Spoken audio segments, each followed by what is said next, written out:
Welcome to the MetaMarine Podcast, where we talk all things from Warhammer 40k that have power armor. Keep all appendages inside the drop pod until it comes to a complete stop. It's time to rev your chainswords and beseech the Pantheon. Don't be a Tina.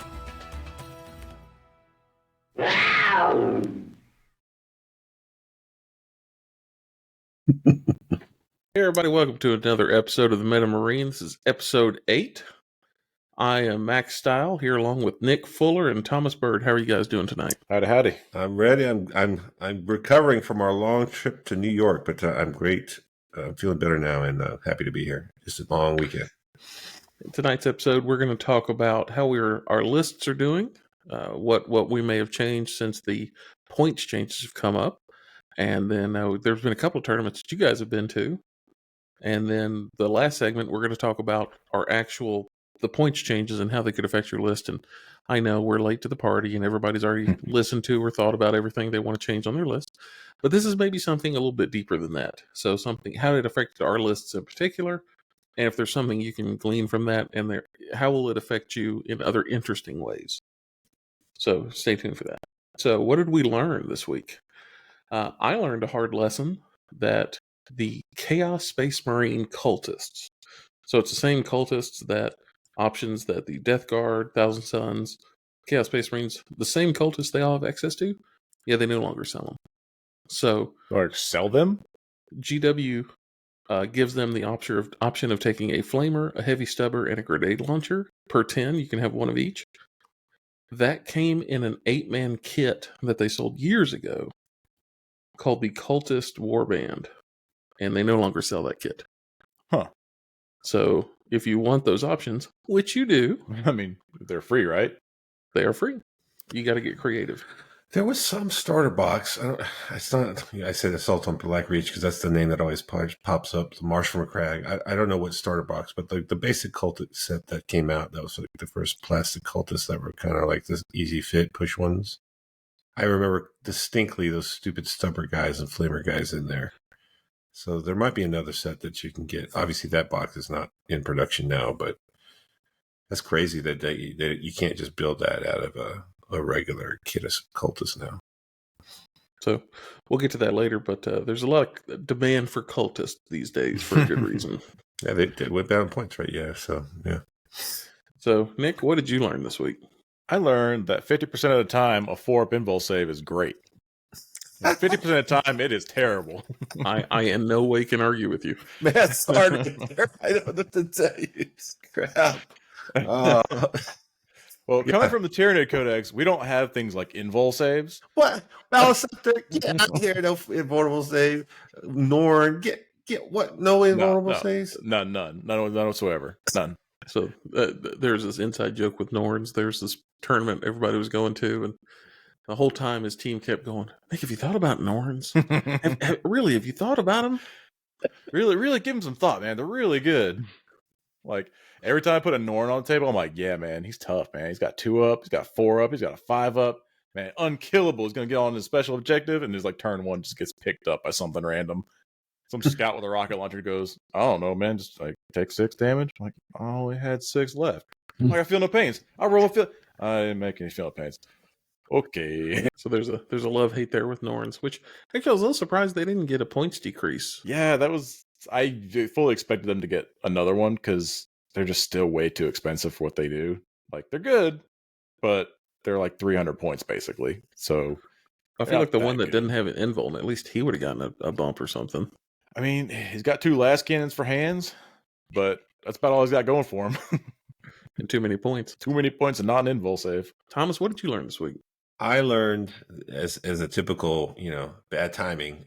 I played in a tournament game, very high level game, great opponent, playing Canoptic Court, which is, Necrons. You should know the basics of Canoptic Court at this point.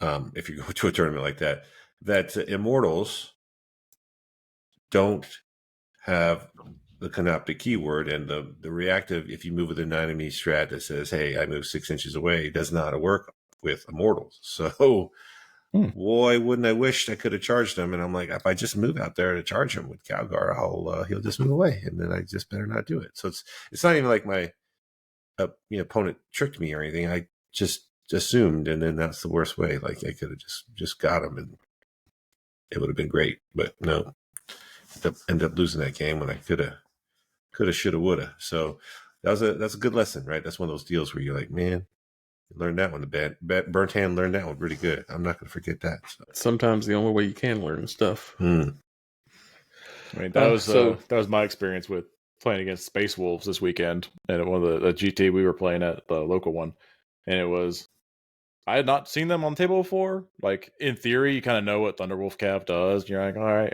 yeah. And then just like never having played them before, running into like 3 big units of them and just being like, oh, I've made some terrible mistakes right now.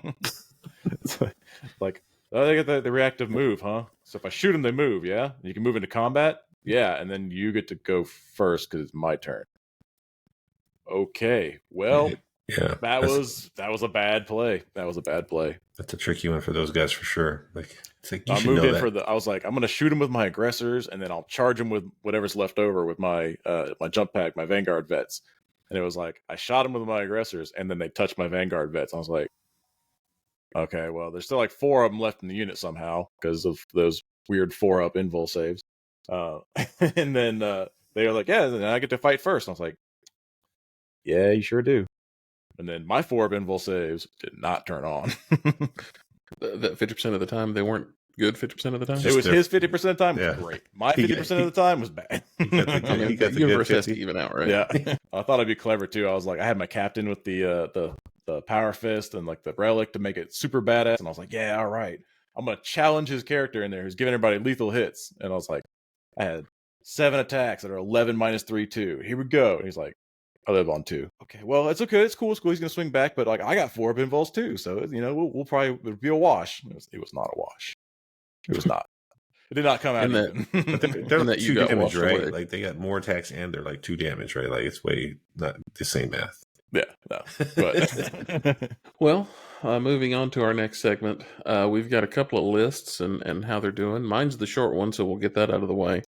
I have been playing the Snake Belly Button, or now I believe it's called the Lizard Taint. So in that, we kept the Blade Guard. Man. I don't understand it. We kept the Blade Guard unit because that thing is fantastic. Yeah. Ignoring modifiers, rerolling wounds, +1 to wound. Holy moly, it's still good. It gives it a durability that I think I really needed, a middle board presence that you don't want to try to fight me. I really enjoy having that. The second Vanguard vet unit, I haven't been getting a ton of use out of it. It's been a win more. It hasn't been anything that could claw me back or get me in a better position turn 1. you're still using the flamers in that one, so it's 2 full flamer units. Correct. Yeah, I was gonna pick your brain about that because I wanted to add a second unit of Vanguard vets to my list. So I ended up swapping that out. I dropped the Lone Op Lieutenant, and I picked up 2 scout units and a Storm Raven. I put him back in the list, so I'm running a Redeemer and a Storm Raven. It's an interesting play. I like it. The Storm Raven's still good. I tried 2 Redeemers. It's just too clunky. I can't be where I want to be when I want to be there. And I need to deliver Vulcan turn 1 onto an objective so I can start accruing that primary. Because it's a points race. Other than I'm trying to kill you, but I got to score something. Because I'm usually not doing secondaries that well. And the Storm Raven really gives me the ability to do that decently, at least. It's not. I don't get goose egg for 2 turns. yeah, that thing's rough. Getting bad secondaries or no score secondaries or low score first couple of turns.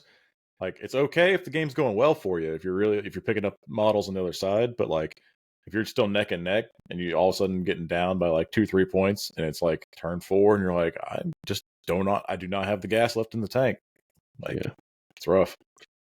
Plus a Firestorm Storm Raven. It's still really good, turns out. Yeah. So what about you, Nick? What about the Blue Lagoon? How did it do? What are you moving?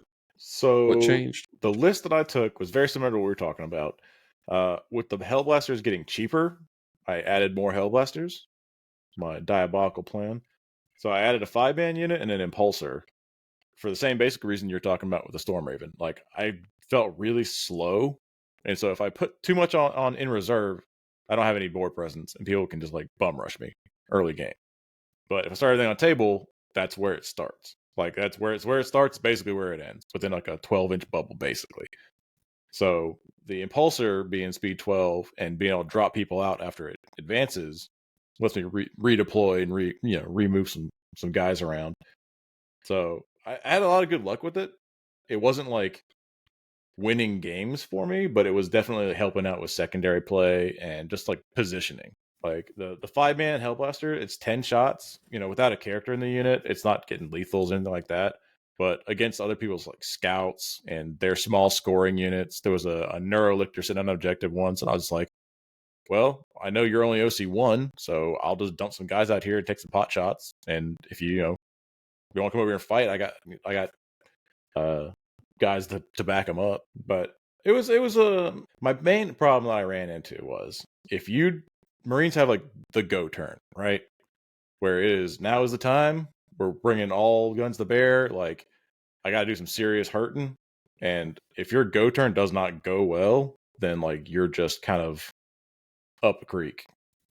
And that's for sure. So like half of my games, out of the 5 games, I had 3 really good games for me when things went well, and my go turn popped off, and my dice were like, "Yeah, man, we're doing this. We're killing everybody, killing the world." I was like tabling people basically by turn 3, and then the couple games that I lost were I jumped out and went, "Ha ha, judo chop," and they're like, "That was it? It's my turn now? Oh, okay, cool. I'm a game CP. I'm gonna pick your armory up." So I feel very swingy. Like I have eradicators in there, and the turns of the eradicators were like, not for real, get off my table. Like they were like godlike. And then the other turns were there, so I'm like, all right, so I just missed you. Neat. Pass turn. You go. Like I played against Chaos Knight army, and it was like my go turn, I had both units of my eradicators. I had both my plasma inceptors jumping in. I had my aggressor bomb come in on his flank. I was like, all right, I'm going to pick up the big knight he's got over there. I'm going to try to pick up some of his melee knights so that when he had 2 carnivores and like 3 of the shooty little knights and then the big rampager. I was like, I want to kill the rampager. I want to kill one of the carnivores that's in the good position so that and try to do, maybe like pick up the second carnivore. Like, I got enough guns, got eradicators, I got hellbusters, I got enough things to deal with that. Didn't even kill the rampager. Got him down to 1, and like he failed to save, and he had 1 CP left. And he's like, you know what? It's a 4 up. Let me roll it. Oh yeah, he lives. 50% of the time works every time. Half the time, money in the bank. So yeah, I shot like both my eradicators, my aggressor squad, the 5-man hellblasters, and the inceptors. Like basically everything I could bring to bear on that one target, and it was just like did not do it. And then I'm like standing there in front of his entire knight army, like, so how you doing? I mean, have you tried the 6 eradicators with the thing instead of the aggressors? Like that's what I haven't tried that yet. They keep telling me that's what it is. That's the place to go. As someone who has played that now ad nauseum, it's pretty great. And you add Firestorm and you can explode. I'm not 100% sold, but I understand the enormous loopholes and you have to go through, to get the aggressors to pop off. Like everything has to line up. You have to set it up. It's a lot of work, right? Eradicators don't care. You're like, it might not even be the O thing if it's a vehicle. You're like, I don't need to be in the doctrine. I don't need to be anywhere. Just point me at the big thing. And then I go do my stuff, right? So like I can see the appeal. I don't even have sustained hits, and mine is fantastic. Yeah, I haven't really played with it, but like I could see the appeal. I like the aggressors. There's certain targets I just like. Well, what do you do about that target then? If you just don't roll a million multiple shots, where they got some 4-ups and they don't care, right? But I mean, I found that anything the hellblasters or the aggressors were picking up, the hellblasters could also pick up. That wasn't like big stuff, right? Yeah. I would almost be willing to put the fire discipline on the lieutenant and the hellblaster unit and buff them up a little bit more, and then just drop the aggressors, because the aggressors, once they drop in, they're just a liability in Gladius. For sure. They die. I mean, that's what they get to do their one thing, and then you either like get ganked because they can't let that thing happen again, or they're out of position, or you're winning, and then they're just there to make you win more, right? So like, So what I'm hearing you say is aggressors aren't that amazing. 50% of the time. Like I said, a couple of the games I had were like I was playing a World Eaters guy, and like I was like, all right, so my go turn, right? He's like, yeah. I mean, I can't do anything about it. It's like, all right, I killed Angron, 2 6-man units of the 8-bound Exalted, a 3-man unit of 8-bound, and like a baby knight that he had, a carnivore that he had in there, and the lord on the mount, like in one turn. That's like 80% of their army, man. It was turn 3, and he had like nothing left. He had some cultists sitting on an objective in the back. Like, you just killed his whole army. Like, what the heck? I was saying, like, half my games were turn 2, I go put all cards on the table, knock the dominoes over, and it was like, man, sorry, dude. Like, pick them all up. And the other half of the games were like, I would do the same thing, turn 2, pop out with everything I got, and just blast into the biggest threats on the table and like just scratch their paint. I was like, wow, okay, well, that's not what I expected. Average dice tells me that like this does this, and then but it's man, those 4-up invul saves get you. Yeah, I'm with you. Yeah. Right. Sometimes you live by the sword, you die by the 4-up invul. Yeah. The Space Wolf game, I underestimated the Thunderwolf Cav. Like I said, I made some really bad tactical errors in that game. That was not a proud moment for me. I was like, I've been playing this game long enough. I shouldn't be making these terrible mistakes. But I never played against them, so I didn't really know like how bad it could be if you misplay against them. But it can be very bad. Yeah, it can. I've played against the Thunderwolf Cav once, and I was playing my Tau, and the Tau were very much like do you want to walk over here? Do you want to get closer to me? I don't think you do. Because it was, do you want to walk? I don't care, I'm a vehicle, I'll just shoot you. Yeah. But that was also during the heyday of the cyclic ion blasters, and that was all kinds of bad. Well, I played it before, like, I think it was the beginning of 10th, maybe the end of 9th. I played against it, and like, I just was picking up Space Wolves like left and right. Like, I was like, oh, these guys suck. What is everyone talking about? These guys are terrible. So I think I was also a little overconfident going into that too. Fair. But I was playing Tyranids at the time, so I had like Exocrines and long range stuff to be like, hey man, don't fail any of these. Oops, look at that. Pick up 3 guys. Also, they're really cheap. Yeah. Thunderwolf are cheap.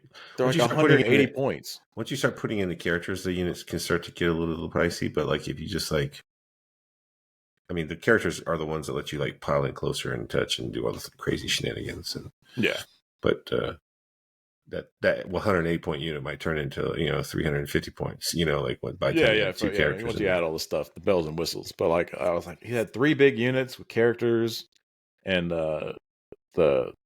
was the big guy on the sled, Logan.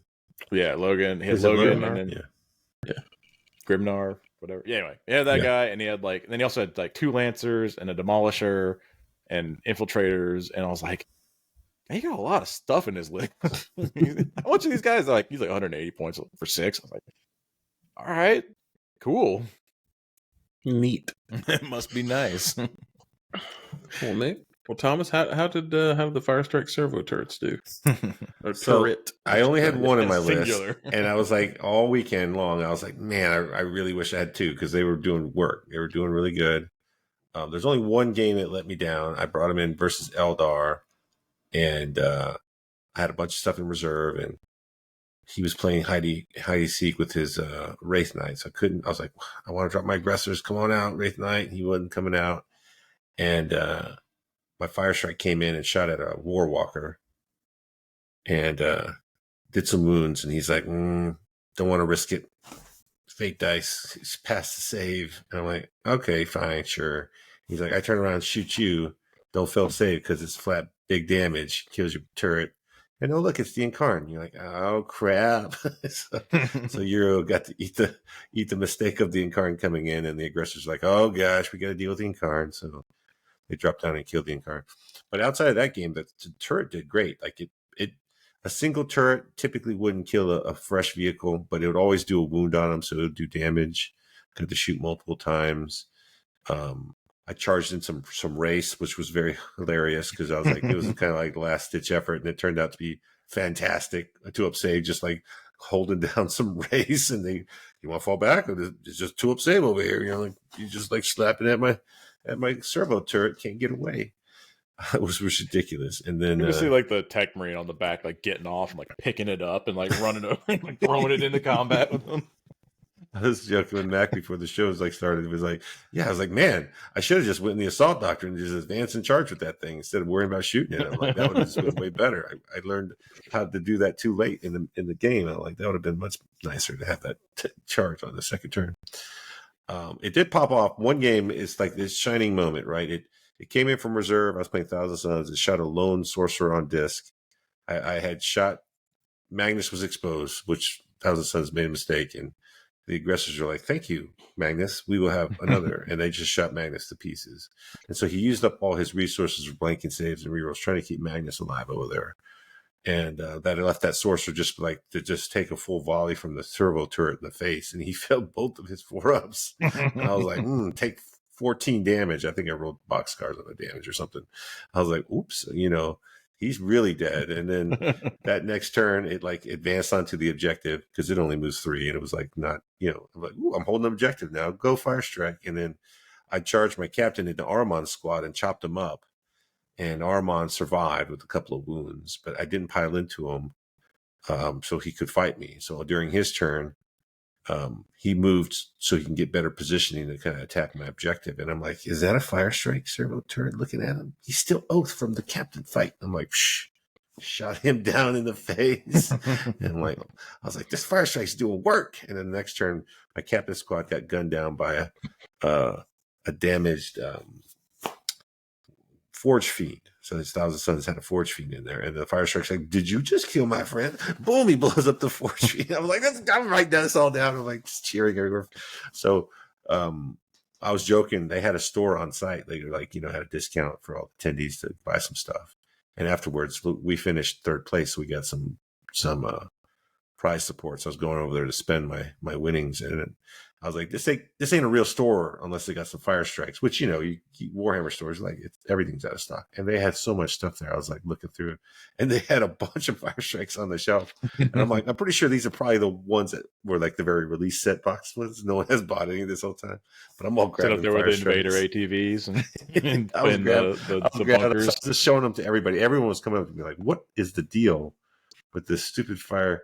I think one of the teams, Team Tundra Tactics, one of the the top teams, everyone they're like doing the matrix and what's the synopsis of the list or what does it do or what's units in there, and they're laughing about my list, and they said they had to read out the description of my list, and they read it out verbatim and they went through it. It's just a summary, like it's got the biologists, it's got the aggressors, it's got this, that, and then it goes down and it's got dumb turret is what he listed. I was like, oh, I'm going to use this dumb turret on you, so I was laughing so much. So everywhere I was going, I was talking about the fire strike. So it was great. So as soon as I got home from the tournament, I was like, can't go to sleep yet because I got to figure out how to put more fire strikes in my list. So I'm excited about it. So worth 75 points. It was quite honestly. It did its job. Like it wasn't like groundbreaking. I really want to put one in a unit of 2 to see if that's really worth it or not. But I could easily see you just taking 2 separate units of 1. Nobody wanted to get shot with it. You're like, what does it do? And they're like, and it would draw fire from dumb things. And people didn't want to get Overwatch. And you're like, I'm not really going to Overwatch with 1, but I might. And then like every now and then you're like, I will. And then they're like, oh gosh. So it's got some built-in rerolls. Overwatching on 4s is a scary proposition. Like if like a wounded tank drives up, you're like, you really want to drive in front of this thing? You got 6 wounds left, you say. I will shoot you, and I will not feel bad about it at all. I'll probably shoot you on 6s, quite honestly. So, like, you're going to let me roll 4th? I'm like, I'll take it. So, yeah, it's definitely cool. But from the tournament perspective, it was a good tournament. It was a team event, so I wasn't here for the singles event that Nick went to, but we had the 8-man team up in New York, and a lot of good competition there. Art of War was there. Team Tundra Tactics was there. They had a lot of the Team USA folks on their team. And Battle for Salvation, that's the team. They had one of their top teams was there. I they had a couple teams. Obviously, there's a lot of groups there, but a lot of high level players, a lot of great games were played. We had it all streamed on War Games Live, so he did a great job. He had computers for each team on the stream tables, so that he could. It would just be basic, right? You put your score in as you played. You didn't have to go through the whole secondary deck cards like he has on the main table. But it let him like at a glance, hey, what's that score on that table? Check on the score kind of thing. Yeah, so that was pretty neat, right? Like I thought that was really nice. And he had like a camera, like he was kind of around the circle, kind of the tables are arranged kind of in a circle.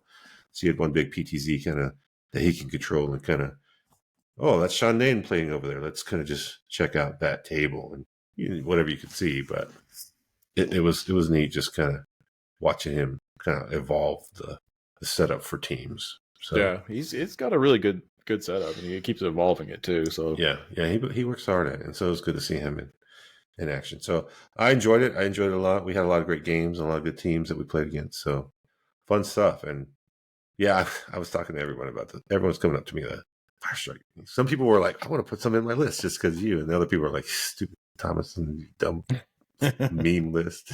I mean, is it a meme list if you're the one making it? I don't know. I mean, but it's just one, right? How if it was like 12 Fire Strikes, I could maybe call it a meme list or whatever. But it did do work. I was like, I'm not hating on the Fire Strike.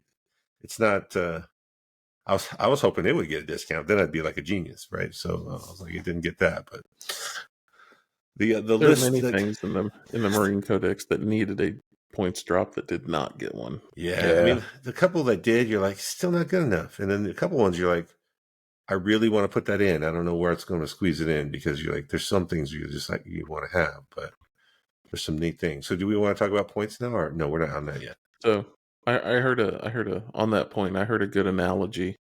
If you drop the points on something, but it has bad rules, it still tastes bad. You can just swallow it easier.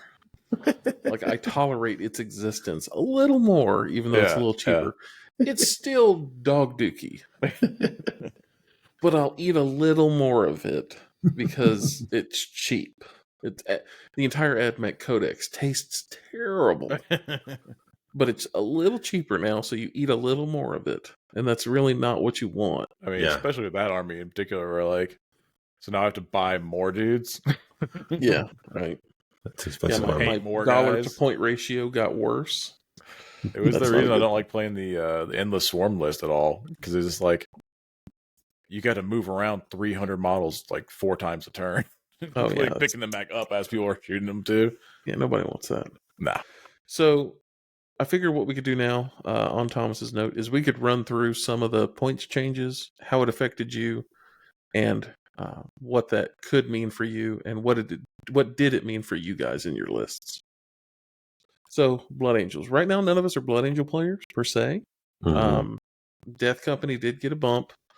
A couple of the characters that everybody plays, the Sanguinary Priests, everybody's got them. At least one of them, probably 2. Martes, and then some of the less played stuff got a little bit of a decrease. Sanguinary Guard, I think a 5-man is a little bit of worth now.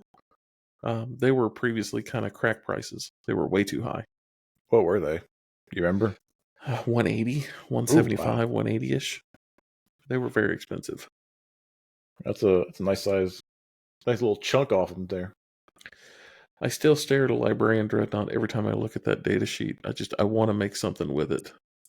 170 though. I mean, I know he shot put guys, but man, that's pretty pricey. Yeah, but deep striking every turn. Come on, get out of here. And he costs more than what is the Dreadnought that just got discounted, the fighty one? Brutalis. He's more than Brutalis, man. Come on now. 10 points. He's also more than 2 Firestrike servo turrets, but what's your point? That's true. That's true. We got to talk about Firestrike currency here. He's more than 2 of them. That's now the new standard. How many Firestrikes? How many Firestrikes does that cost? Yeah, exactly. How many Scaramucci's in time and Firestrikes in cost? Chaos Space Marines. The Demons really got nothing? It's 0? It's Demons all gray? got nothing. Jeez. That is all gray. They are perfectly balanced, as all things should be. Perfectly balanced. Yeah, that's not how I describe them. But man, those poor demon guys. I mean, it's not bad. The demons can be a pain, but as a mix-in, you didn't really gain anything or lose anything. Yeah. And as a chaos player, nothing here jumped out at you. Still are. You're probably not going to take pink horrors or blue horrors if you weren't before. Like, I feel like they probably should have gotten a little bump.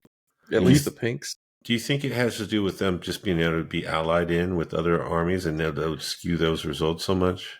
I do. That's got such a like. If pink horrors dropped to 100 points, you'd You see just- 2 units of pink horrors everywhere. You just take pinks in your other army, not in demons. Yeah, right? you'd see double pinks and probably double characters to make them, a little bit more survivable. And then, hey, look, those objectives are mine. What are you gonna do about it?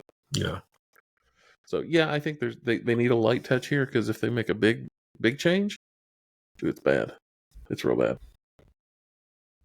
Chaos Knights, kind of the same thing, honestly. They're just hanging out, being Chaos Knights, middle of the road. Well, I mean, like, what are you really changing a Chaos Knight? Because if you bump the prices up and you end up taking a baby. I mean, the big thing right now is everyone's taking like 13 baby knights, right? So like, the big change would be the brigands because they've changed those to where people were allying 3 brigands into things, and now you can't because that's over 500 points. So I think that's a good balance point. But beyond that, yeah, your points are so high, it doesn't much matter. I think maybe some of the big shooty ones should have come down. The Abominant needs new rules. Yeah, he does. It's just that's awful. such a shame. I love that model. But I think the big shooty one should probably come down to 400, and then the Rampager at 350 feels about right. Because then if you wanted to, you could run a Rampager Carnivore as a mix-in, and that's cool. I don't think it's game-breaking, but I think it's cool. Chaos Space Marines. This is the Wild West of list building at the moment. It is kind of all over the place. The Terminator squad it's all green. Legionaries going to 80 points for 5 or 160 for 10. That's they a were good good price. Before. Yeah, they're really good. They are good. That's assault. I mean, think of them as assault intercessors with a couple of cool guns. Basically the same cost. I think 10 points more for 10 because the assault intercessors are 75 and they have the same rule. Mm-hmm. Abaddon and Legionaries. It's really good, it turns out. And Cultists going down to 50 points for 10. That's crazy. That's crazy. Yeah. You still can't take them. They didn't change it that it's not 20 models, right? You just you can take them in 20s. Oh, you still can take 100 points for 20 dudes in a unit. That's just They're also battle line. Ludicrous. Abaddon giving them a 4-up still? No, but he is giving them rerolls, and you can give him a 4-up with his ability. You could also take the what's the piece of terrain that they can take? The big, totally not a Stargate, but it's a Stargate. It's we don't want to get sued. yeah, we don't want to get sued. The Noctilus crown or whatever. That gives that's 125, and that gives a 4-up invuln to every model within 9 of it. So you can mix units there, and you can place that in a position where it'll be advantageous and blah, blah, blah, blah, blah. But exploding hits on, criticals on 5s and re-rolling all hits for Abaddon, get a little raunchy. I mean, if you just play I got, was that 60 dudes just flopping around, and what are you going to do about it?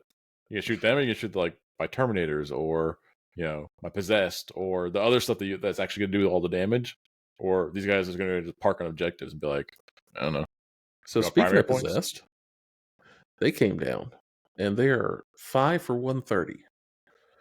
For 3 wound guys that can dish out dev wounds pretty easily, because you take them as undivided, and that stratagem change at the last data slate now changes to reroll hit rolls for 1 CP for chaos or reroll wound rolls for chaos undivided. So now you're fishing for dev wounds after you get sustained. I mean, that's not bad. That's not bad. And they're fast, too. They move 9 base. So, in a world where they're the exact same points cost as Chosen, which one do you like more? They're both 3 wound. Possessed have an invuln. I don't know. Model-wise, I like the Chosen better. But in-game, maybe one of each at that price point. Like 2 damage dev wounds is kind of rough. yeah. Hellbrute's coming down to 130 is interesting. Hellbrute's, even though it's been out since the index and the rules haven't changed, people are starting to wake up that giving sustained and lethals on critical 5s is really good in a radius around them, turns out. Turns out. Yeah, we pay a lot for that for Marines.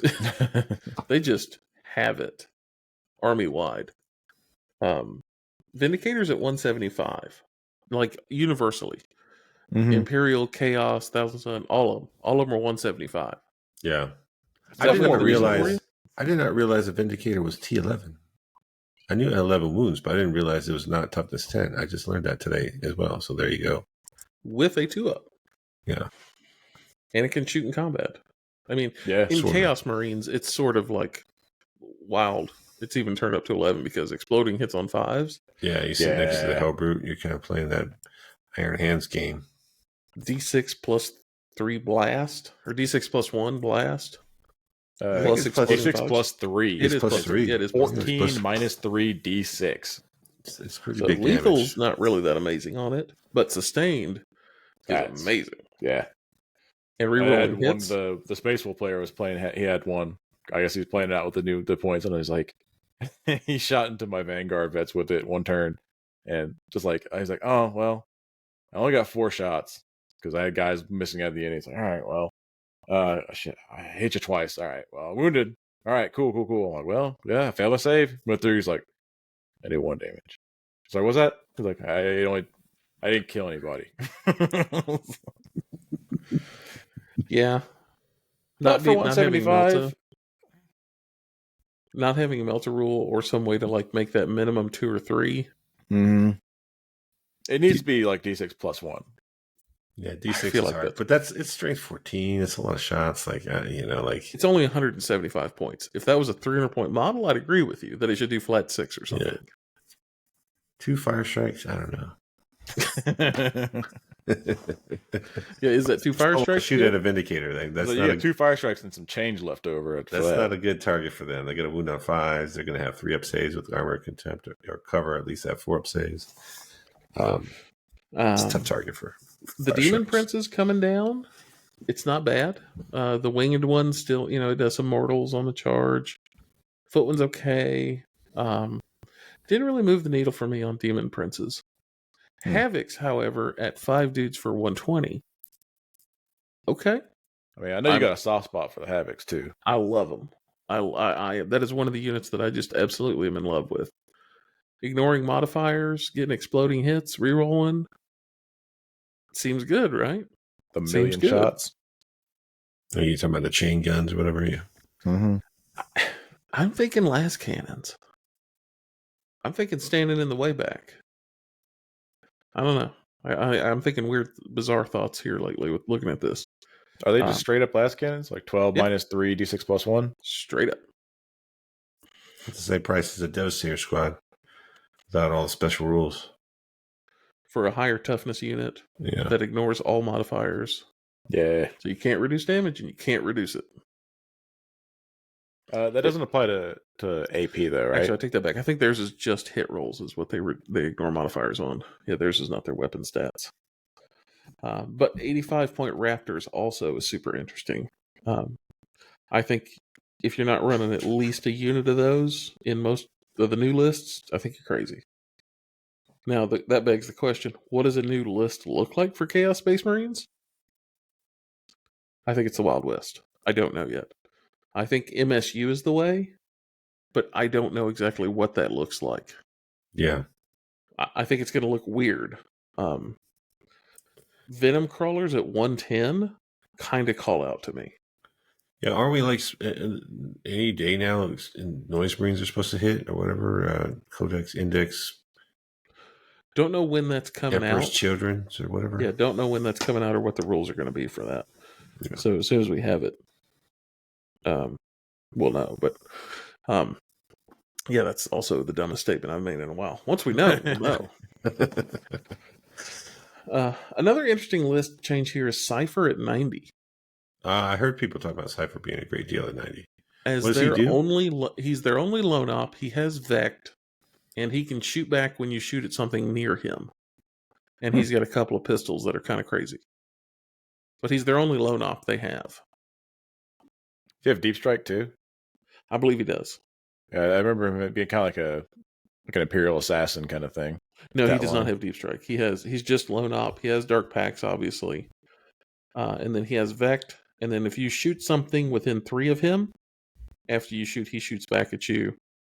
He's got a couple of 12-inch guns that are both pistol, both assault, both sustained. And one of them's an 8.32 with 3 shots. One of them's a 4-1, one with 6 shots. So it's not bad. He has a 4-up invuln, which, to Nick's point, is the best thing and the worst thing in the world. Simultaneously. He cannot attach to anything, but he's just a lone op. In a faction that does not have access to that, it's pretty good. You still got the Nurgle strat, technically, right? Yeah, that's 18.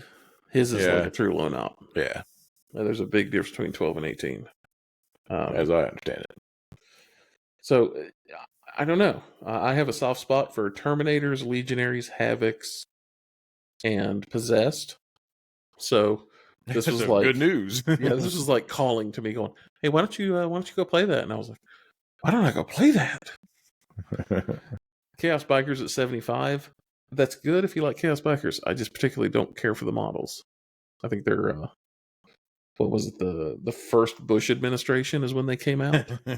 Yeah, those guys are way overdue. I can't believe those aren't legend. Fresh out of Desert Storm. Yeah, they saw Desert Storm. If you ever do play something, you got to paint it with the desert camo, the chocolate chip. So Dark Angels.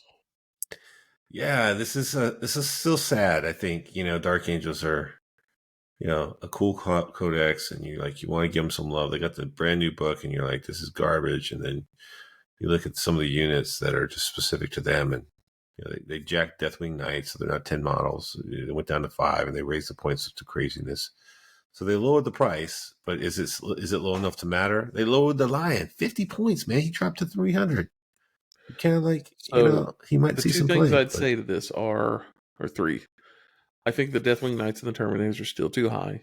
Yep. I understand they're trying to have a light touch and creep in on the answer of where they need to be, rather than this hysteresis of they're 400, they're 200, they're 400, they're 200, and that doesn't help anybody. So I appreciate that.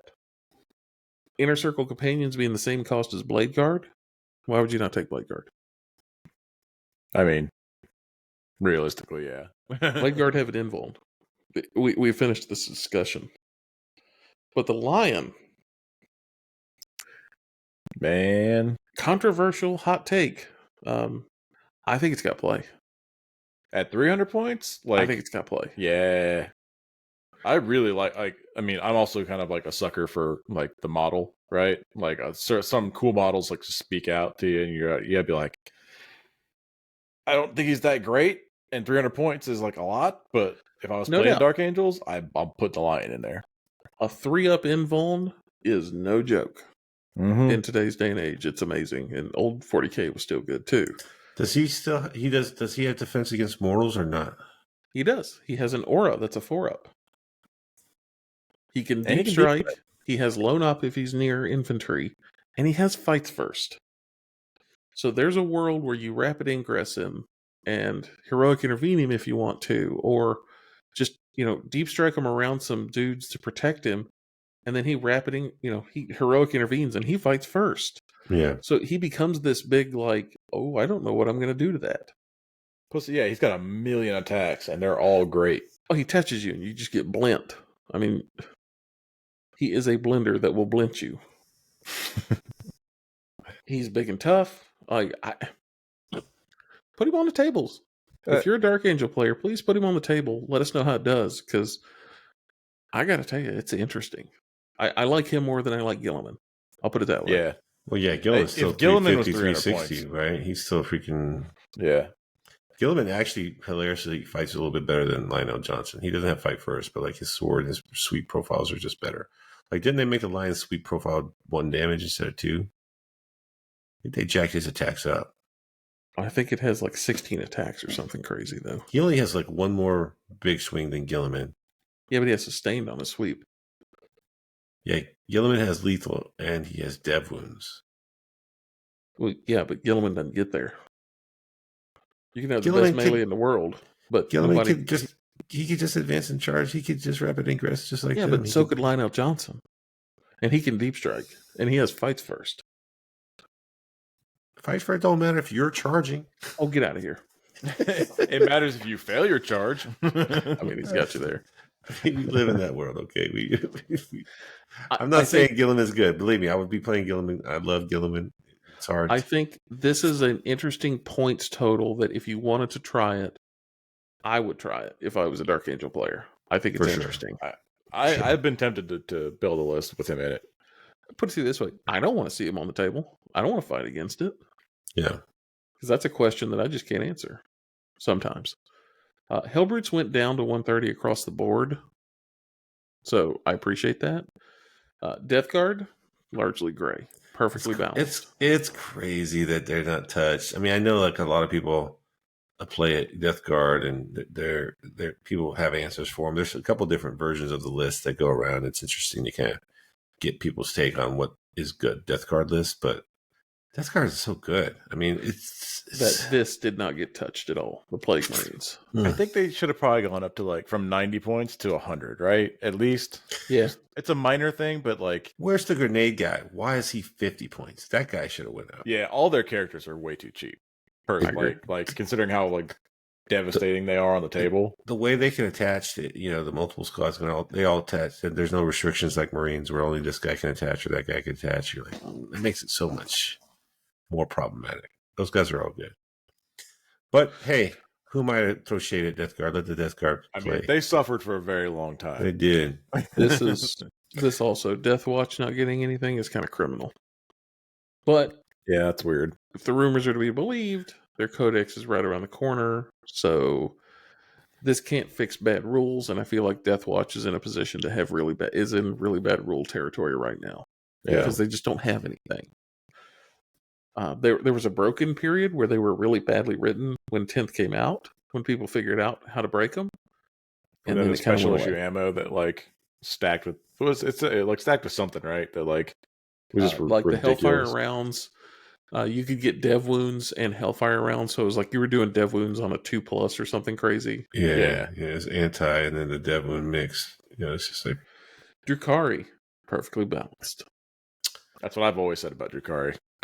Yeah, I think Drukhari suffer from, even in their new detachment, is they just have too many counters. But I mean, they're a good army, and if piloted by a good player, they can do a lot of work. But they can, but you have to ride the razor's edge all the time. And if you make a single mistake, it's just like all your dominoes just explode. They don't even fall over; they just blow up. They're so fragile. They die so easy. Yeah, it's don't drop a plate.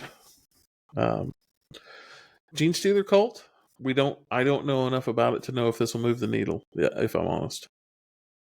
It's interesting. I mean, I played several games of GSC, kind of prepping for the tournament, and we have, obviously we know that army from past experience, but a lot of those units, like, do you use them? The trucks going down is quite a big deal. Both of those were really overpriced with a 4-up save transport, but Aberrants were kind of like hit or miss, whether you took more than one squad or even if you took any at all. And I'm not a big fan of Aberrants. Grey Knights. I don't disagree with the change to Grey Knights, I'll be honest. Yeah. We see a lot of the heavy Dread Knight builds and the librarians running around now, so it's a little too far afield. I like the infantry going down, and I like Dread Knights and the librarians going up. Mm-hmm. We have finished that sentence. That's as far as I'm going. Yep. Maybe make the Storm Raven in line with the other Storm Ravens at 260 instead of 265, but I don't mind the infantry going down. I think the infantry are what I'm interested in. Why is there's 5 points more? Like, what does it have any different rules than a regular Storm Raven? Yeah, this one goes to 11. It says it's a Grey Knight Storm Raven gunship. It says right there on the label, man. It's still -1 damage. It's still the same. It's the same rules, right? It's not literally. It's no different.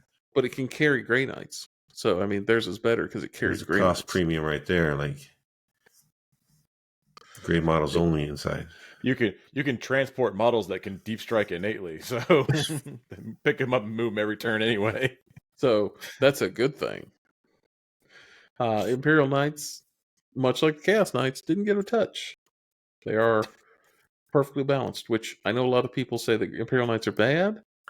I No, don't I don't think think they're bad. they have some challenges with secondaries, but that stealth change to their rule for re-rolling, one hit, one wound, is pretty strong. And I've played some Imperial Knights and been like abused of the notion that they're a terrible army. They're pretty good. I mean, in the context, right? So I can understand why they didn't get any changes, but if you're a Knight player, you're probably like grousing about they could be cheaper, but I remember when 8th edition came out, Salamanders had that rule forever.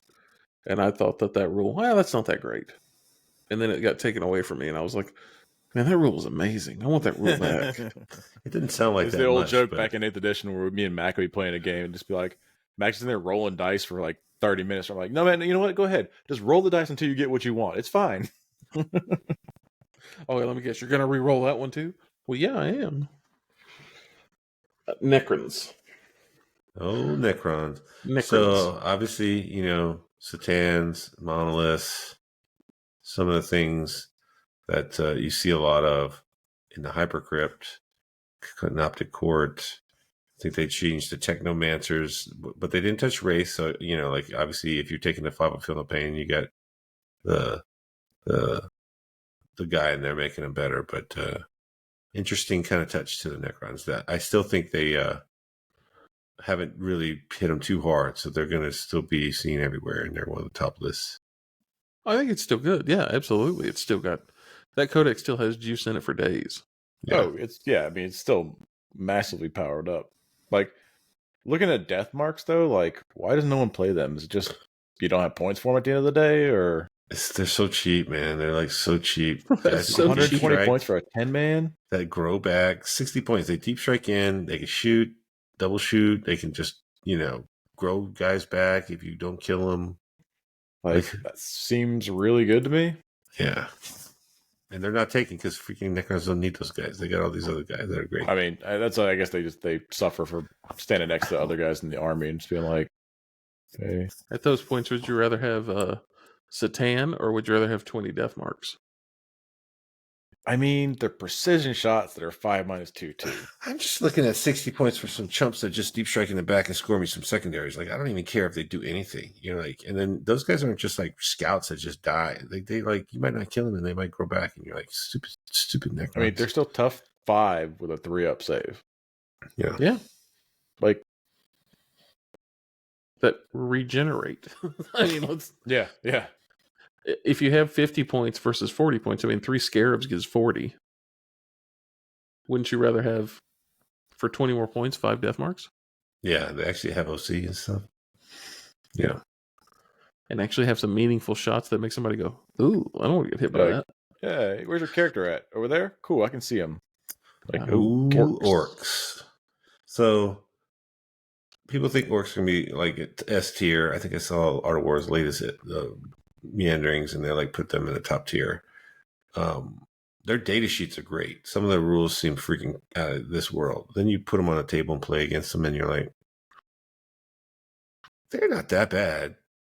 They're pretty good, but I'm not feeling like this is going to run over the world. And maybe someone hasn't cracked the code, and brought out the full power. But like, I just didn't get the fear and dread from the early list that we were playing against. So maybe there's still time. We'll tell. Let's get some hot lists. I haven't honestly looked much into it at all. I was waiting for it to kind of like the dust to settle around the codex coming out and people to kind of figure out like where things were laying, because I don't know. I read the names of the things in the Orc Codex, and I was like, I can't get past that line. Oh, come on. The boom deck of snaz wagon? I didn't do it for Waz you? boom blasted jet. Like, You remember those names when they shoot your face off. I don't like that damn Waz jet blaster thing. I hope to finally see a Gorkanaut on the table at 280 points. We were Or talking Gorkanaut. about it. I'm okay with that too. We were talking about that on the way back from New York. A couple of those guys in there, they weren't terrible. I just hope to finally see them. I've never actually seen anyone play them on the table. All right, now we're here. This is with the stake to this dinner we're all here for, the Space Marines. Space Marines. Of course, I was hoping against hope that, my new beloved Firestrike servo turret that no one uses would get a slight decrease because we all want to see more turrets on the table, but no, alas. It did not. So they did give some weird point drops to certain units. It's Assault Intercessors with jump packs. Like, I can see why. 85 was just this weird number. Even 80, they're good. Some might say great, but 80 I would points. say they're great. It's kind of But like, I'd also say they need to be 75 points. I know, you're like, I just keep dropping the points down. You're like, maybe a How little about bit. 30? Well, the number of times I'm building a list and I get down to the very end of it and I have like 70 points left or like 50 points left. I'm going, what am I going to... Marines are the worst that way. You I'm always sure end up every with that army weird has point that, but total. Marines have so many units, and you're just like, somewhere in here, there's got to be the right combination to get this 50 points spent. You're like, geez. Brutalis down to 160. I don't hate it. Yeah, and Brutalis' problem is just delivering it. It's always been a decent unit. Certain detachments kind of buff it in different ways, but like, it's not a bad model. Yeah, I don't it's a hate cool looking model, and it's got some decent rules. That charge, impact charge, doing extra mortals. All Tank its shot, guns and stuff having twin linked. Yeah, Yeah, you're pretty like, nice. this thing can do lots of work, right? So I don't hate it. I don't hate it at all. The Eliminators going up, I feel like, was probably an overstep. That's just Iron Storm doing dumb I Iron know Storm it's for things. Iron Storm, but I feel like this is absolutely this one feels gratuitous. I think you have to fix the rule where if they get out of the transport or they shoot and then get in the transport can't shoot. That's Like, like a you core. just gotta fix that rule. That's a core mechanic of the vehicle rules, though. So I don't how even- do You're you, paying. I mean, you're paying 75 points for a unit that's shooting twice. Like, granted, yes, it's not the greatest shooting in the world. two It's good. shots. I mean, like, who cares? This has been around for so long, and only Iron Storm like abused it. And even then, I played with it a lot of test games with it. It's okay. It's not fantastic. I feel It's like like because game breaking, but I think that's the only reason they got the points increased. Because otherwise, Sure. what's the why increase their Yeah, points? no one Yeah. plays Eliminators. Not even Vanguard plays Eliminators. Yeah. So I mean, I don't think no one's crying a river for it, except maybe the Iron Storm players, right? Like, it's just not really that big a deal. So I feel like that one was a little gratuitous, but it doesn't affect me. So, Incursors going down to 80, way into it. Oh Yeah, yeah, super oh into yeah. I'm like scratching the claw and figuring out how to put incursors on my list. If you don't know about incursors, secret stealth, they are great. That little mine they have, if you've ever played the Castrigans, it's similar to their Melta Mine. 2+ does mortals. If it's vehicle, 2d3 mortals. Sneaky. They're one of the few like Marine units that you want to see. They have assault weapons, so you can run and do actions with them. If you're playing Gladius, you can put them in the assault doctrine and actually still shoot their guns, which their rules actually synergize with that because they give you +1 to hit.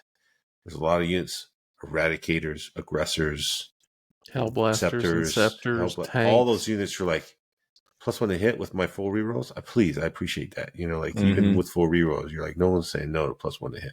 No, never. Yeah, why would you?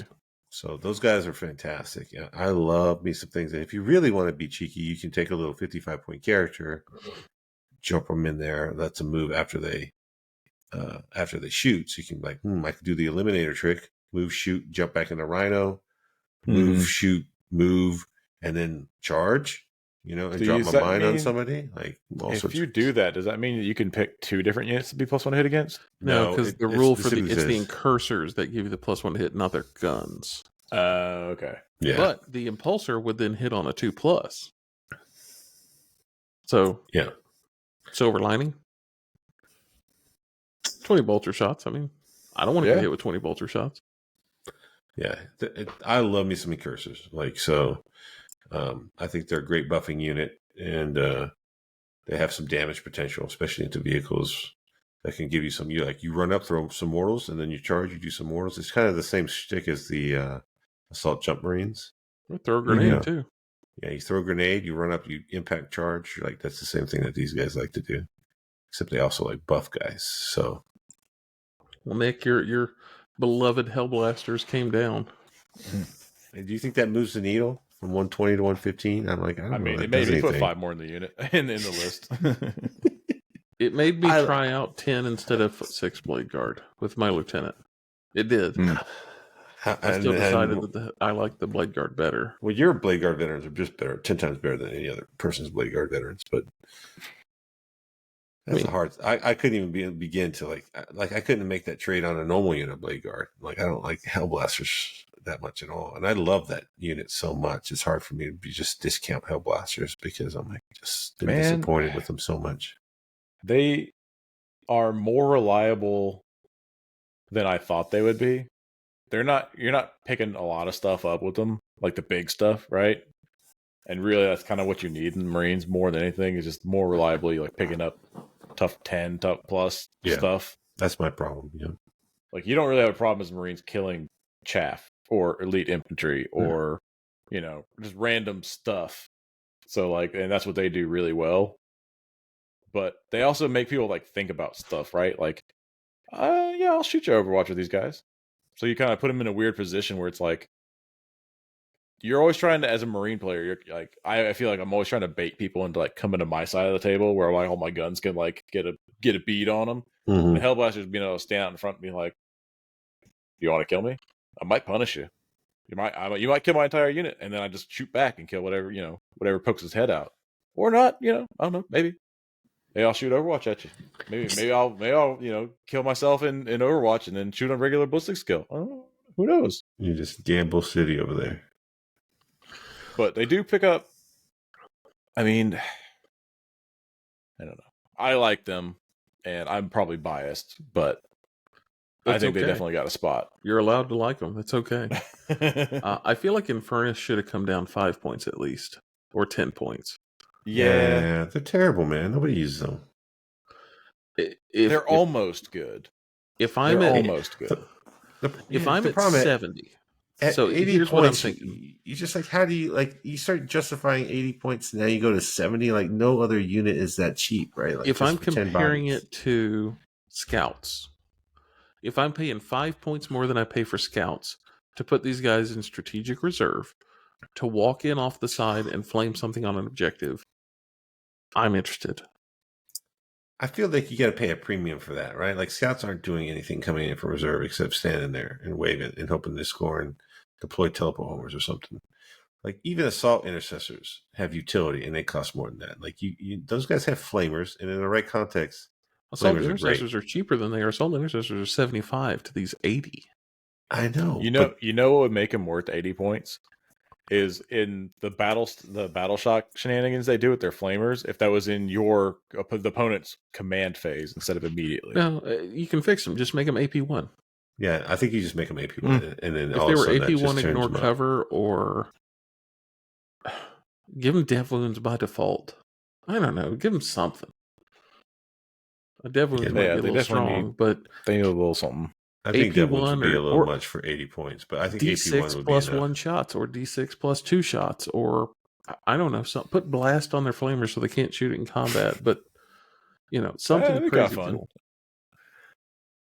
You can't shoot them in combat either way. They're not pistols. Well, at vehicles.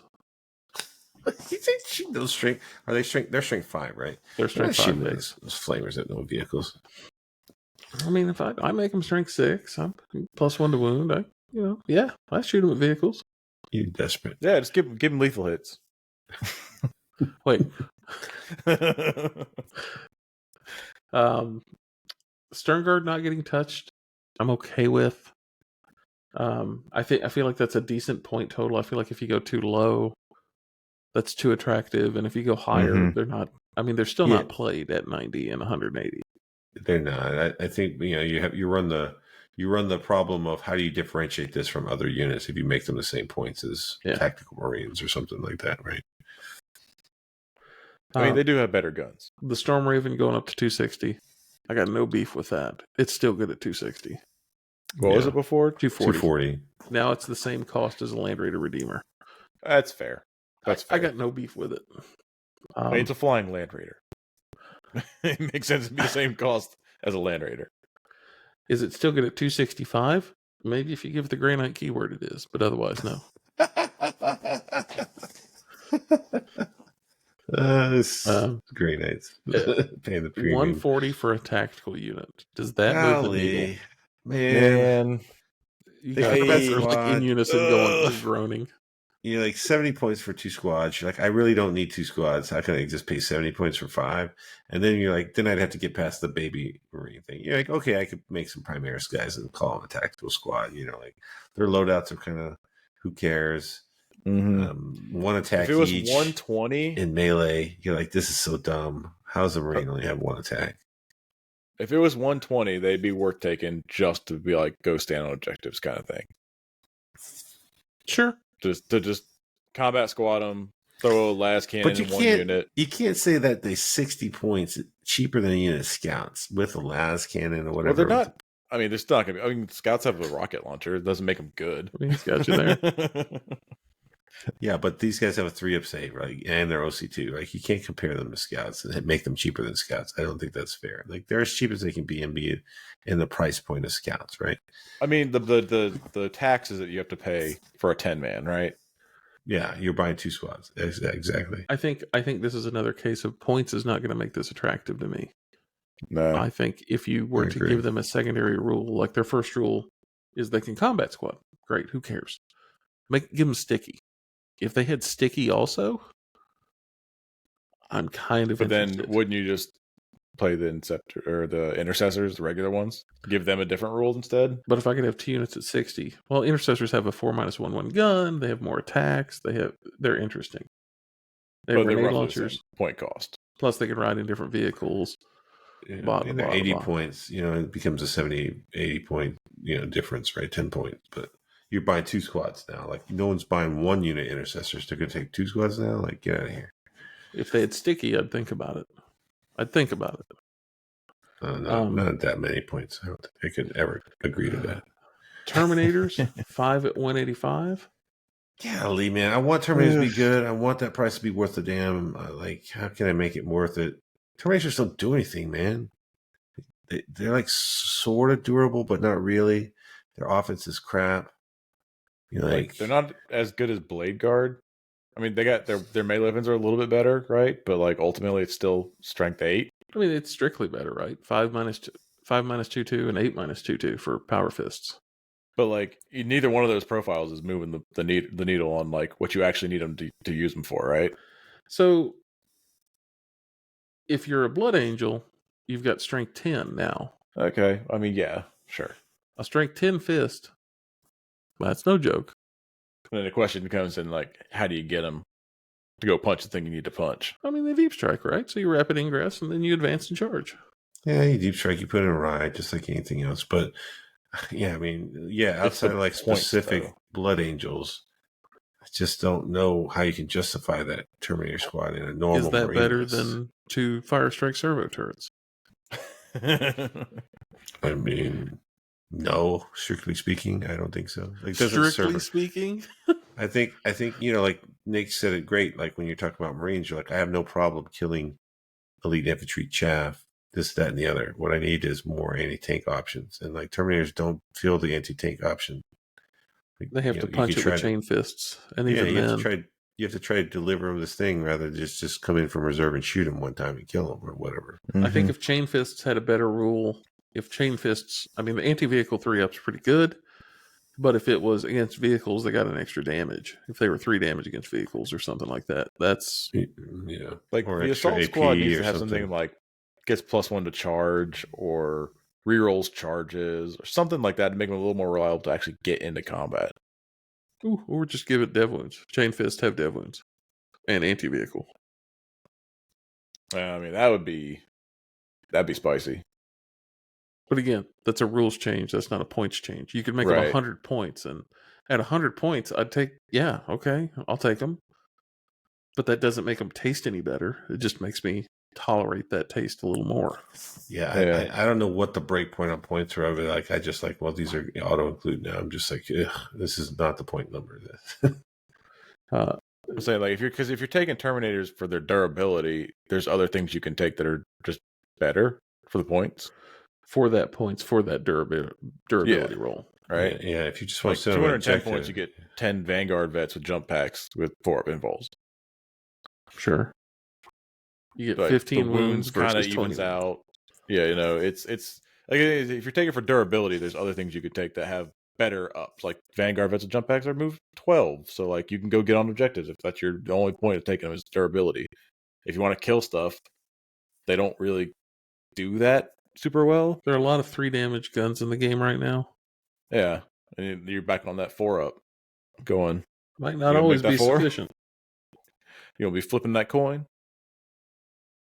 No real way to give them a feel no pain either. I feel like a feel no pain would go a long way. Mm. And then Vindicators, obviously. In Ironstorm, I think that's interesting. Mm-hmm. I'd be interested to see if more Ironstorm people shift to Vindicators.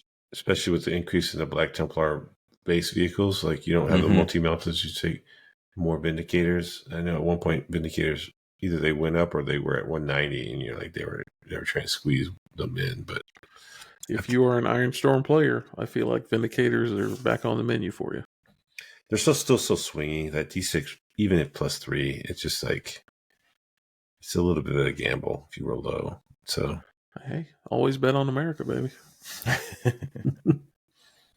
Space Wolves, your Terminators are down. Who gives a hoot? you join the Terminator Club on the shelf with all the rest of the other Terminators. Sad. It's sad. Other than Marines that, weep. nothing really got touched. You're largely gray, which is not a terrible thing. The rumor is that they're getting a codex refresh, or they're getting a line refresh with Emperor's Children. That's going to be 11th edition at the end of 10th. So we'll see. That'd be cool. And then also the rumor is Russ is coming back.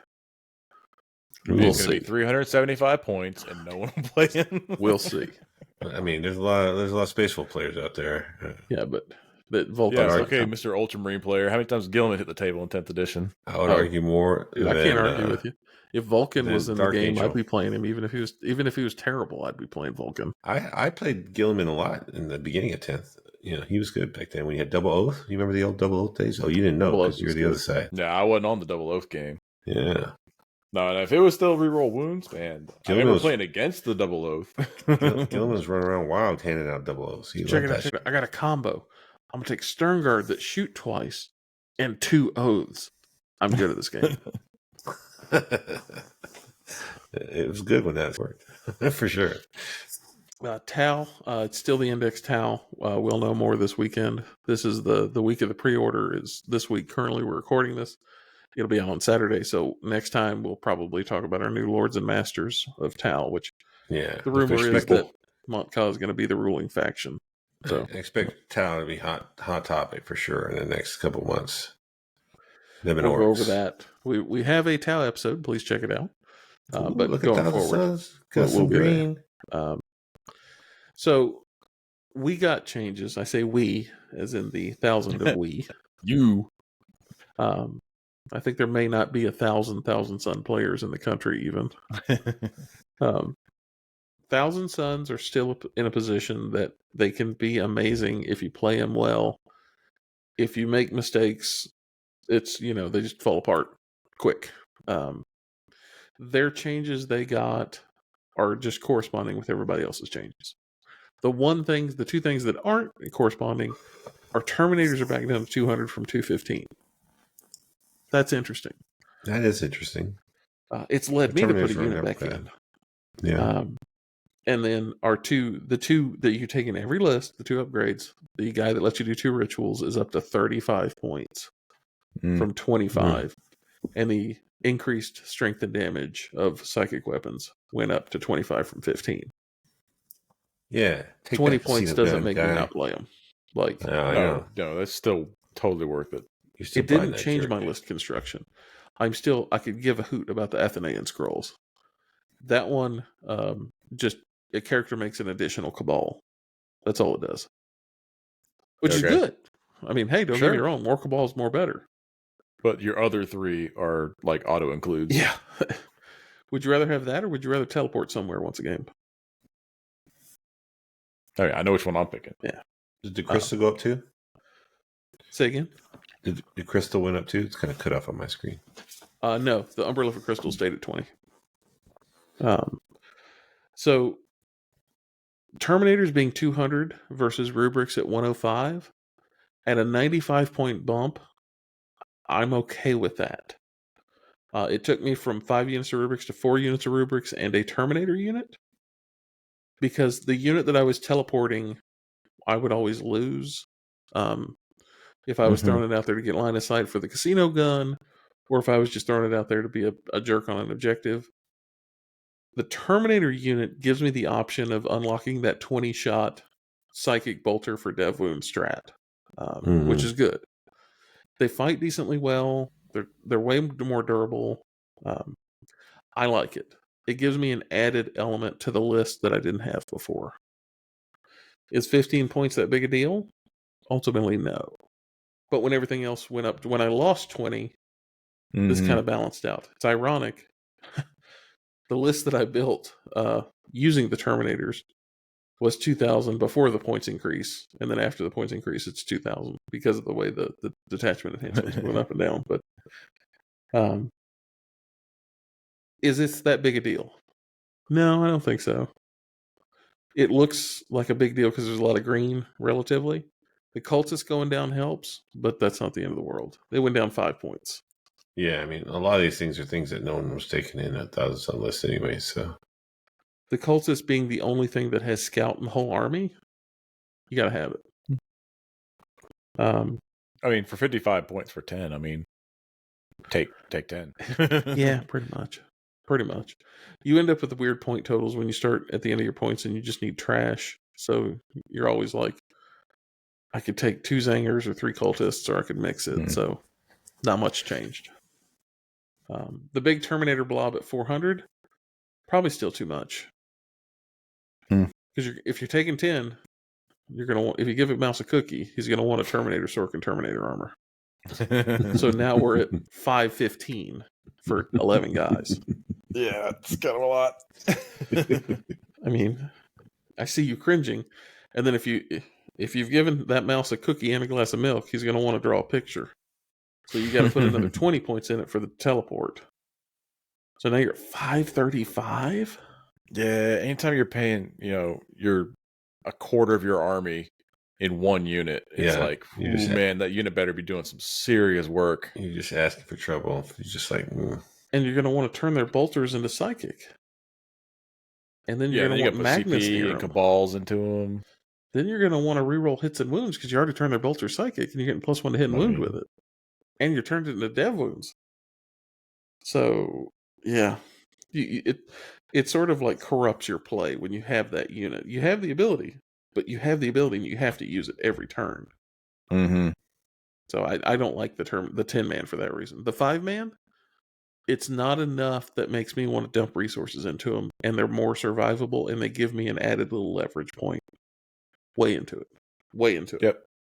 If they die, they die. Yeah. Give them the Ivan Drago. If it's 200 points is like not enough to really be like, man, I lost the linchpin of my army. It's more just like they survived long enough. It's probably they did some work. You just draw some fire, you get some utility out of them, then make their death a little bit painful for your opponent. Then I think you're winning right there. But the Terminators being -1 to wound if your strength is higher. You come in with Meltas. Now you're wounding me on 4s. I'm tough 5. Now I got a 4-up invuln. Now all of a sudden those bounce. I can re-roll those. I can blank them. So it's like it becomes a pain in the butt unit to deal with sometimes, if you want it to be. Your boys. My boys. I mean, gargoyles went up. Yeah, I don't care. It's worth it. Yeah, I mean, they're the same thing. Like you're talking about with your relics and Thousand Suns. Like, yeah, they went up. Oh no, I'm still taking them every game. And what are you not taking 2 units of gargoyles every time, no matter what? Why would you not? Just start by building the list there. Barb Gaunt's going back down to 55. I mean, What's funny is like when my list dropped by 55 points exactly. So I can take either a unit of Barb Gaunts or a free Lictor, essentially, or like some more just trash stuff to throw out there. But Barb Gaunts, I mean, they're fine, right? They're not great. They're not winning you games. They're a little slow. They don't really do anything. I mean, they do, but like it's not really worth it. The big stuff that came down, those Psychophage, going from 125 to 95. He's still a tough 9 monster with a 5-up feel no pain, and gives out a 6-up feel no pain to everybody else in the army for 95 points. Like, that's a pretty big deal. That's on that point total of like, I go either way. I mean, like, yeah, sure, he hands out a 6-up feel no pain in your army. Not the greatest, not the worst, but like for 95 points, you just go park him on an objective because he has like 11 wounds, I think. Let me pull up his stuff real quick. What about 55-point lictors? That feels really good to me as the non-Tyranid player. That feels really good.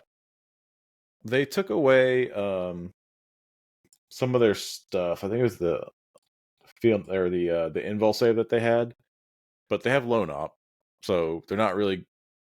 You're not really like using them to go in and like punch stuff for the most part. Like they're more for scoring points.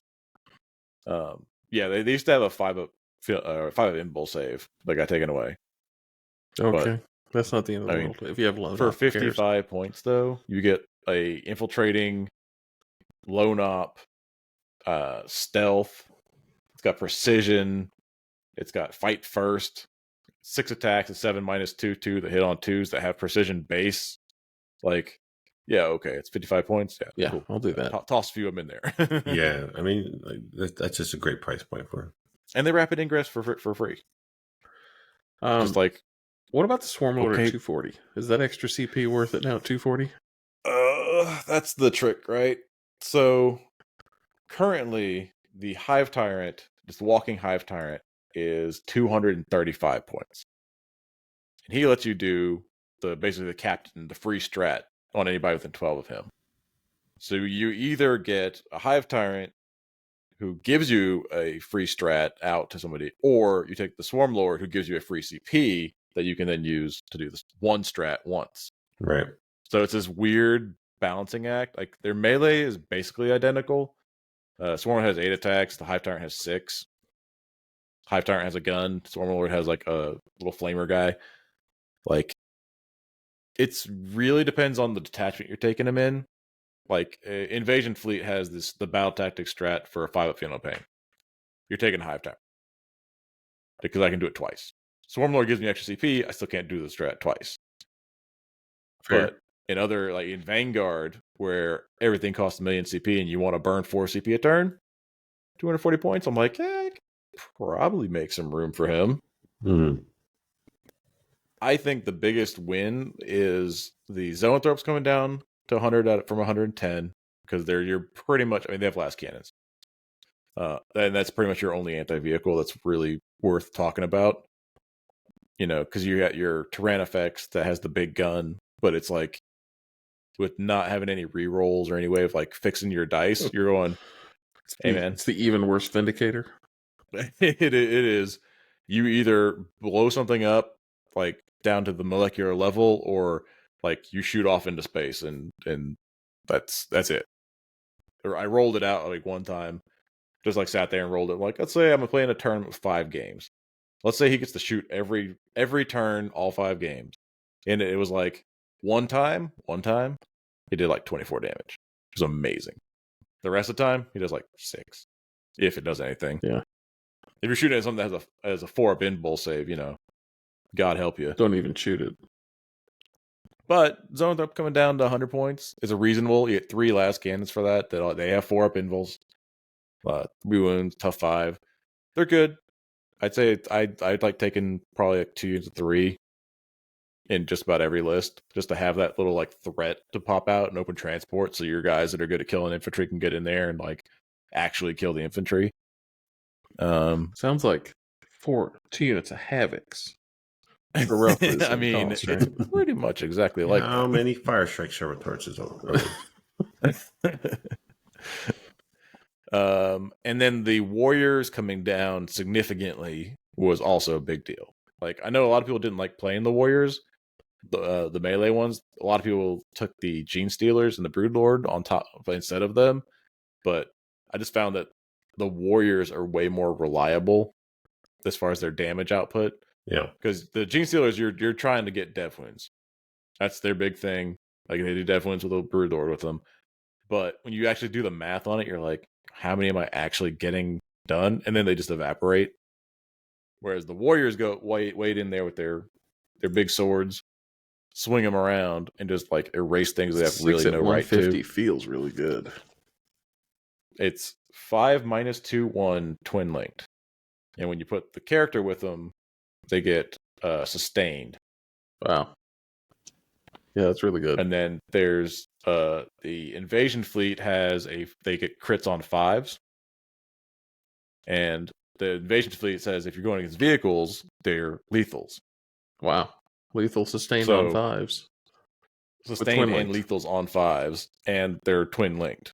Yeah, that's really good. And when we stack them with the Neurolictor's ability, if you can battle shock them, they're +1 to wound. So like, it's not crazy talk to get them to like really, really turn up. I like them anyway. I prefer them over the Gene Stealers just because So I like to play Vanguard, so I can make them lone ops. playing against Tyranids as a Marine player, what I'm hearing you say is you're still going to see gargoyles like crazy.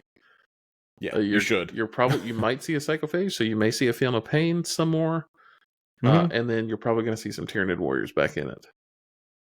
You'll probably see more Zoanthropes and more Tyranid warriors. You're still never going to see Hive Guard, even though they came down in points, just because Stop God it. love them. Stop They're it. You're trying. dead. They're doing their best out here. They got a lot of hate that they have to, pay back. The ledger's red on those Hive It's Guard. true. Well, it's when they used to shoot twice. It was just like Out of it was line of just so sight. much. No, I'm aware. Yeah, out of line of sight. remember. Then back when out of line of sight didn't have any penalties to it, I remember. and it's shooting twice. World Eaters. Much like everybody else, the Terminators came down, Mauler Fiends are down, Hellbrutes are down. Their cultists came down, which is good because everybody runs at least one unit of Jackals, if not two. And then Berserkers are down. I Did like you just that. call them Jackals? Yeah, Jackals. That's what it says. I know it's Jackals, but I like saying Jackals. I was like, I've never heard anyone pronounce it that way. I'm like, are you trolling me right now? It always makes it whenever I play a World Eater player and I go, "Are those Jackals?" And they go, "You mean Jackals?" And I go, "Yeah, I guess." Uncultured swine. uncouth swine. Yeah, the Berserkers coming down. I really like. I'm upset that you see a World Eater players now that don't play Berserkers. I liked it when they had that one unit that had the broken character with the 4 damage. Berserkers they're just so meh. I mean, I they know. chop up certain things, but their profile is trash into a lot of stuff. I don't Yeah, think you'll it's see just World it's a Eater. shame that they're the meta list for World Eaters is just like all 8-bound and Angron, and that's it. It's hard to beat. It's hard to argue with, though. It's just good. Yeah, by the It's time you good. put a 10-man squad out of character and put them in a Rhino, you're like, I could just have 6 8-bound. That's better. Yeah, The Terminators, I don't think you'll see more of them, even though they're cheaper. They still don't outshine the 8-bound. Yeah. They just don't. Move too slow. I mean nothing in that codex does though, right? Like they're just Nothing 8-bound outshines is the too 8-bound, good. 8-bound except Angron. So that's all you see. Yeah. Other than Is that that, it? nothing earth-shattering here. Yeah. For my list, what I'm trying to squeeze in is those jump pack intercessors. I do like those units. They do certain things that are really great. And, you're just like trying to. They're like a unit looking for a problem to solve, right? Do I have that problem? Are they the right key to put in that lock? I think in certain circumstances the answer is yes. In others, it's like, man, I really wish I had this other thing. So I'm trying to figure out, do I have all the right keys? I do like Fire Strikes. No joking around. Like that, I think they're great. They have a very specific use case, and it's a little stretchy. You can put it into different things, and it works okay.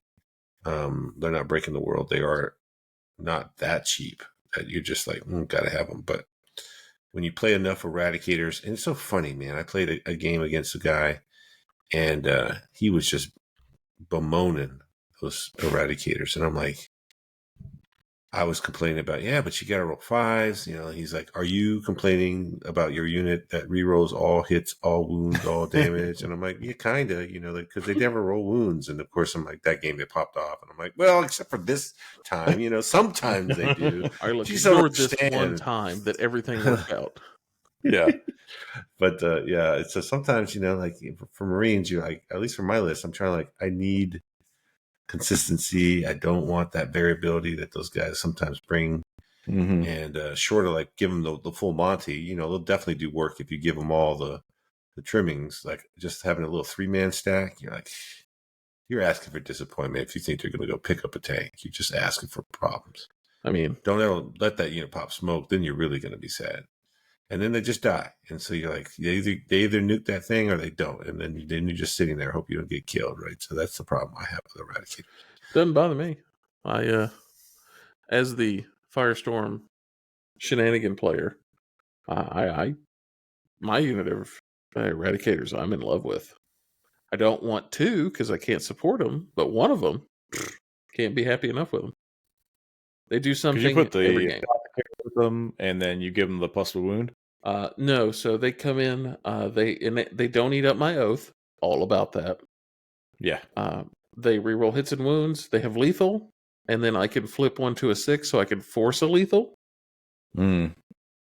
And then the Overwatch, being able to flip something to a guaranteed hit any lethal. It's so good. Are you coming in from reserve? That's my only problem. Like delivering those guys outside of Deep Strike. Every game. You just so easily move blocked. It just like screened out. Like what games are you playing? I'm at 10. I'm at 12 inches and I'm strength 10. That's a big deal.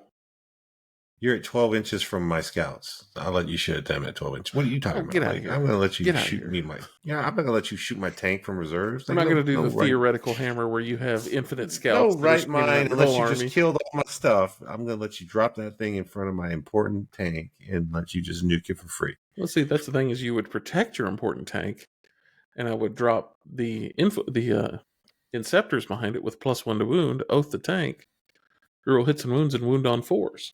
I mean, what do you want me to say with +1 to wound?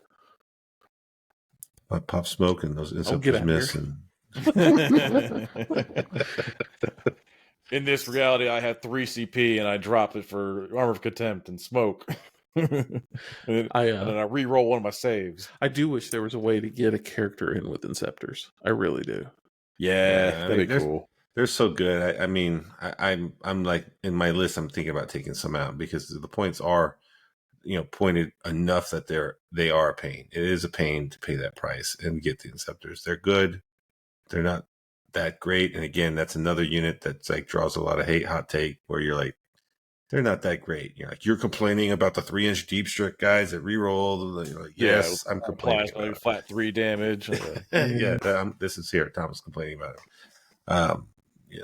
Like they're so good, and they're very matchup dependent, right? Yeah, like they're just so good against some armies, and then against others. Like I played a Tyranid player, and it was weird playing from the other side of the table with the Inceptors and with all my stuff. And I was like, I deep striked a 3-man unit in because I'm like, I'm gonna kill your Biovore as soon as possible. Like it's just gonna happen.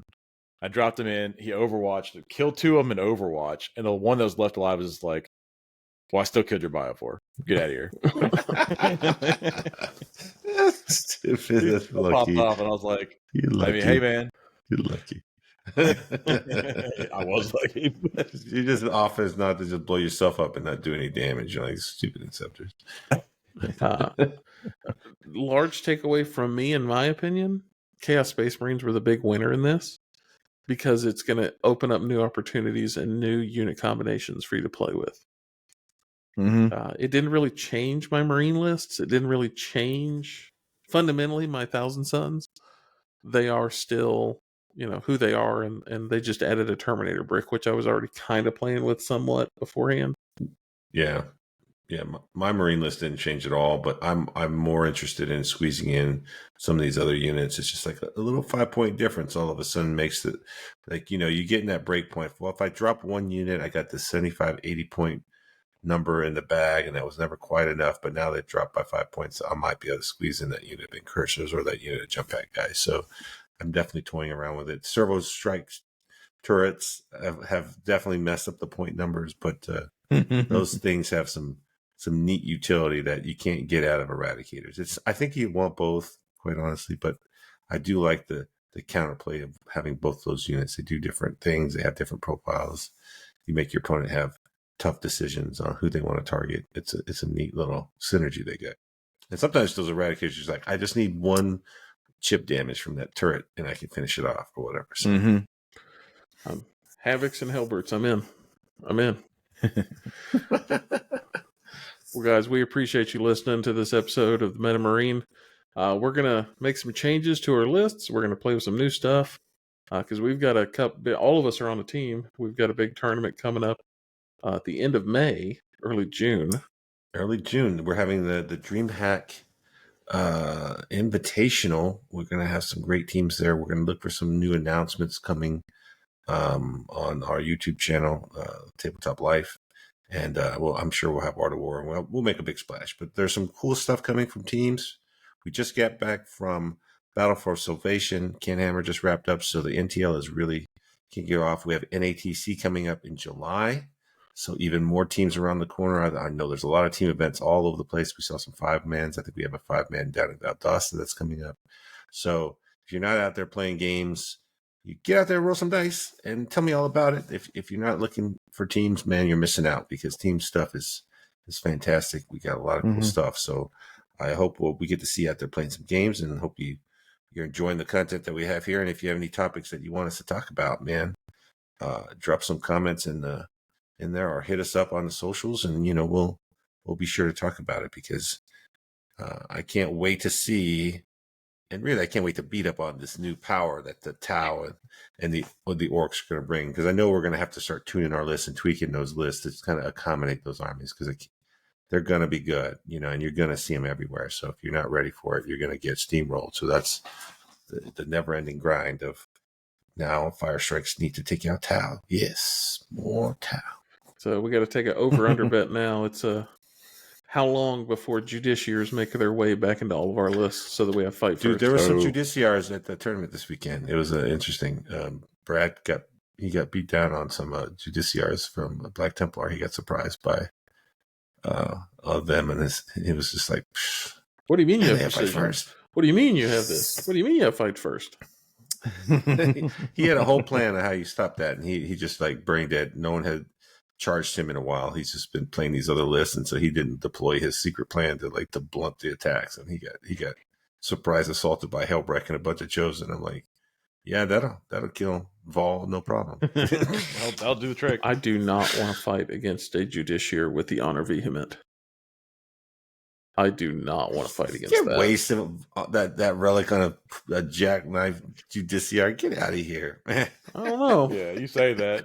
It'd be like 2 weeks from now. Tom's be like, all right, check it out. The captain slaps so much harder than the Judiciary. Yeah, fight first. There's so many ways to abuse fight first. It's just the difference. I mean, really, I'm a cancel captain. it out. He's 10 attacks. Like the Judiciary doesn't have enough attacks. I think he has if he 7. hunts down 12 characters, he can maybe get enough attacks because he gets more attacks when he kills characters. But well, on that note, guys, we appreciate it. We're going to this is go. what we do when it's not on the camera. We'll have to have more discussions about how we make the Judiciary do work. That's the next plan. I think it's got legs. I think it's. I hate to say it. It's interesting. I think your interesting means different than mine. I think. Let me put it this way: can you attach a captain and a Judiciary to a unit? Nope. No, now that would be interesting. Yeah. That's a part of the problem that a lot of the Marine units have. Like they have tons of characters. If you could only dial the knob a little bit, where some more characters can join, some of those units become I super want my spicy. apothecaries back. I want them back. Yeah. Also, crazy talk. I'm playing around with Centurion Assault Squads again. Sorry, what, did I say that out loud? I'm playing around with Salamander Centurion Assault Squads in Firestorm. I mean, I've seen you do work with them before. 4-inch move, man.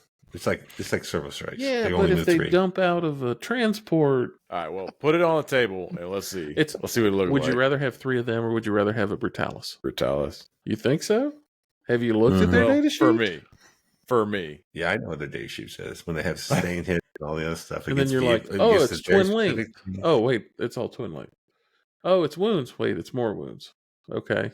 Wait a minute. They have 2-up save. Oh, they have 2-up save. They're infantry, so they can breach walls. Oh, okay.